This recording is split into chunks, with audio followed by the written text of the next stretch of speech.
আসসালামু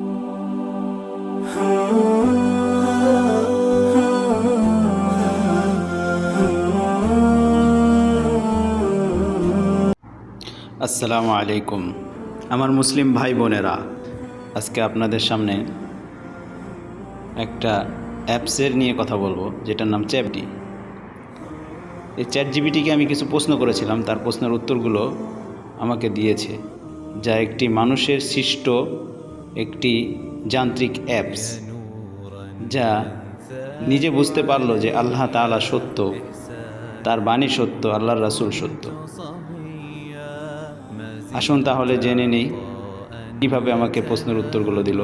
আসুন আমরা এই ভিডিওটি একটু ভালো করে দেখি, শেষ পর্যন্ত দেখলে বুঝতে পারবেন। এবং এর মধ্যে আমাদের হিন্দু ভাইদের জন্য অনেকগুলো মেসেজ আছে, যা তাদেরকে সাহায্য করবে যে ইসলামই সত্য ধর্ম। আর ইসলাম যে সত্য ধর্ম, এটা তারা যদি একটু জ্ঞান খাটায় তাহলেই তারা বুঝতে পারবে। কারণ আল্লাহ তাআলা কোরআনে এবং রাসূল সাল্লাল্লাহু আলাইহি ওয়াসাল্লাম হাদিসের মাধ্যমে অনেকভাবে আমাদেরকে বুঝিয়েছেন যে ইসলাম সত্য ধর্ম। সামান্য একটি চ্যাটজিপিটি একটা অ্যাপস, যা মানুষের সৃষ্ট, তাকে আমি প্রশ্ন করেছি, যাগুলো এরকম ছিল। আসুন তাহলে জেনে নেই সেই প্রশ্নগুলোর উত্তর কীরকম।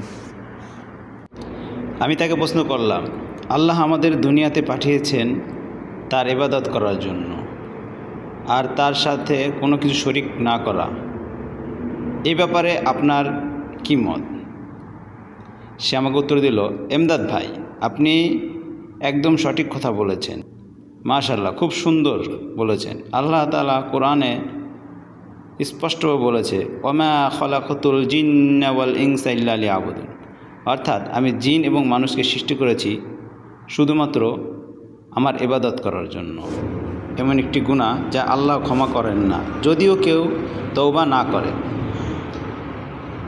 অন্য আয়াতে বলতেছেন, ইন্নাল্লাহা লা ইয়াগফিরু আন ইউশরাকা বিহি ওয়া ইয়াগফিরু মা দুনা যালিকা লিমান ইয়াশা।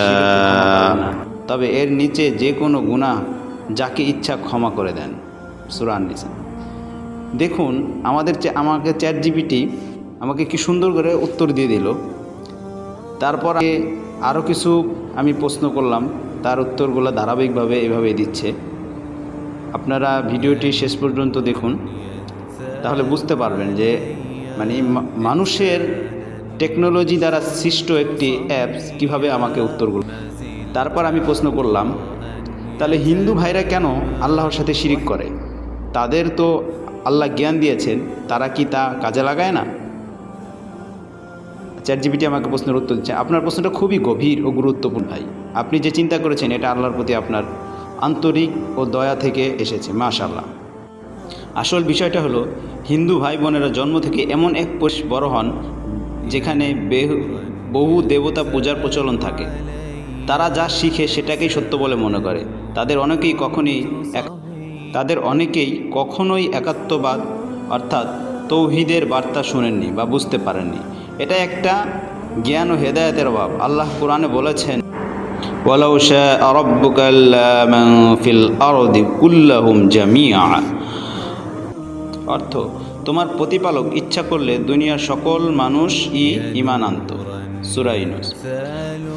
তাদের জন্য দেওয়া হয়েছে, কিন্তু সঠিক পথ খুঁজে পাওয়ার জন্য হেদায়েত দরকার, আর সেটা আল্লাহই দেন যার অন্তরকে তিনি প্রশস্ত মনে করেন। আমাদের দায়িত্ব কি?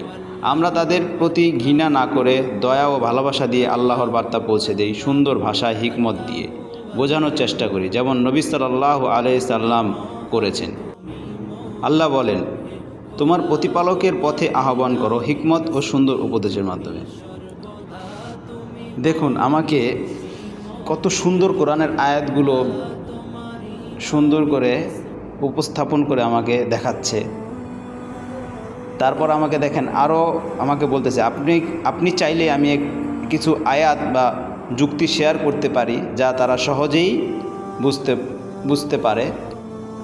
এরপর চ্যাটজিপিটি বলল যে আপনি আরও প্রশ্ন করতে পারেন, আমি প্রশ্নের উত্তর দিব ইনশাআল্লাহ।